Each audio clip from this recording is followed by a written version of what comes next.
sum of the roots வந்து minus b by a. A வந்து coefficient of x cube, b வந்து coefficient of x squared, c வந்து coefficient of x, d வந்து constant. இப்போ coefficient of x squared, b வந்து minus 6. நமக்கு என்ன தெரியும்? Sum of the roots வந்து minus b by a. a வந்து இங்க 1. So sum of the roots வந்து 6. Product of the rootsum இங்க minus d by a. So minus of minus 6 by 1, 6. கொடுத்திருக்க ஆப்ஷன்ல sum of the roots எதுக்கு 6 இருக்குன்னு பாருங்க. இதுக்கு தான் 6 இருக்கும். Sum of the roots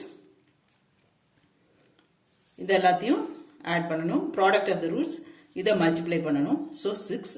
அப்போ நமக்கு sum of the roots, product of the roots 6 வரது தான் right answer. Option is this. ரொம்ப சிம்பிளா just in minutes முடிஞ்சிரும்.